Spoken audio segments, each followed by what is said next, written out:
a link between health and human rights, so that sometimes if people's rights aren't being upheld, there are consequences for their health. And so we applied to the Vancouver Foundation Community Research Grant, and in partnership with Our Place, as part of the Our Place initiative that RACAM and NICES and other community groups have spearheaded through their concerns around social justice. So we have this preliminary grant to do some work to understand better the health and human rights issues that people face here. And one of our commitments was to also develop community capacity to engage in research and other things. So that's part of, oh Gina, get another chair. We're going in and out. She's not allowed to. I'm sorry, No, that's fine, that's fine. Welcome. So anyway, so that's who's helping, that money is facilitating your being able to participate in this initiative. So you can see it's an interdisciplinary thing. So we have money from the Vancouver Foundation. We've partnered with NICES, RACAM. NICES is a network of inner-city community service societies. I assume many of you know that. And the City of Vancouver has also supported this work. We have legal partners for this project through continuing legal education, legal services, access pro bono. We have folks from UBC in nursing and medicine and some engagement with law, and we also have support from the health authority. So all these organizations are saying, we think there's something worth getting a better sense of what's going on here, and that's partly why we're here. Okay, so so who are we then? So it's a research team working in partnership with community and other organizations, so healthcare organizations. And as I said, it was our initial research was to begin to research what we now call the Richer social pediatrics model. So Richer is an innovative community outreach healthcare model that's being enacted in partnership. So some of you, I know, have had either yourself or your children have had some contact with the clinicians there, and Katrina would be one of the folks who's working there, etc. And so Richer stands for Responsive Intersectoral Child Community Health Education and Research. So just, you know, it's always useful to know what are the key question, one of the key issues was, can you, as a result of participating here, see some of the potential value of research to the community?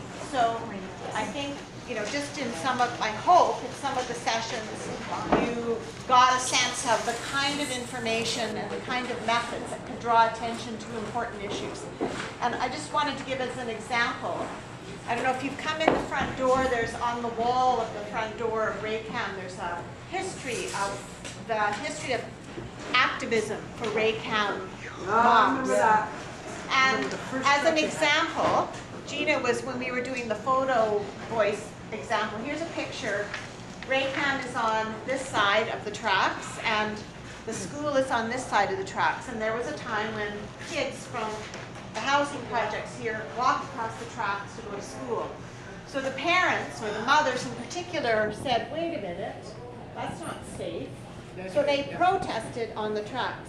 But if they also had a chance to say, well, do the research, how many children live on this side, go to this school? How many accidents have there been? How many trains go by? And done a kind of fact sheet and also protested, then they could have handed the facts out at the same time as raising the attention to the issue. So these mums were successful in creating change within their community. So it's not, you know, it wasn't a great big research project, but and some of you have talked about getting the speed limit changed. What are some examples of ways health is compromised because people's rights are in jeopardy? For example, we identified the problem, then we actually asked the question. What, you know, the question might be what, or we might set the aims to seek community perspectives on things. We identify the methods that are going to be used to answer that question. So that's the next step of the research process. We develop the data gathering plan. So what's the data and how are we going to get it you know, and over what time. We present the analysis and then act on the research. So remember, this model is an action-oriented.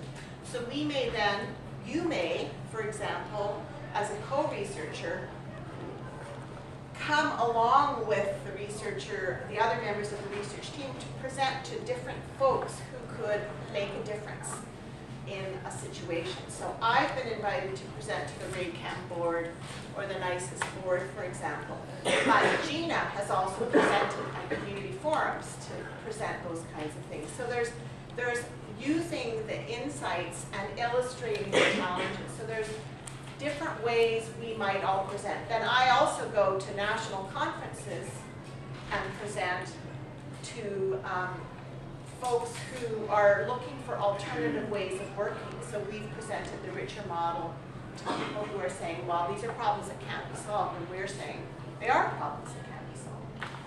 So, okay, so that's the research ray for our own interest. And it's true, some research does not seem to be particularly relevant to our day-to-day lives. In the end, most researchers would say it's all relevant, but you know. But basically, if we use the example of Richer, we've been able to show what's unique. The uniqueness is in part the community partnership, that we can support families and children not just through what the professionals do, but by working with the community. So we've shown that that kind of approach works. We've measured the impact on children's health and family health. So we've actually shown not only can we do this, but that it has a positive outcome. And that then speaks to folks who are making decisions. Jean is one of our excellent resource people. Do they all know you? No, I see a lot of new faces, but I'll be back at 11 after the next one. Okay. We've been able to use the analysis to get more support, to draw attention to the work we're doing, and introduce the ideas in other neighborhoods. And one of the most important things is that we've created, because the community said, we want to be part of this from the beginning. And they've invested, given us space, etc., to facilitate the community engagement in the health initiative.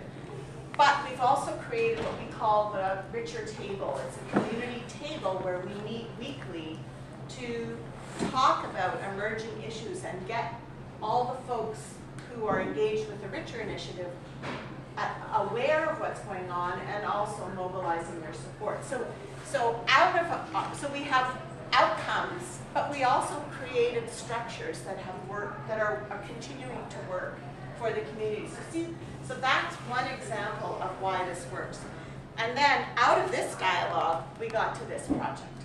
As we said, we need to examine, we need to understand better the connection, and we're in the process of creating a different model of making legal services more accessible to families in the community. So it's a slow process, takes a lot of time, but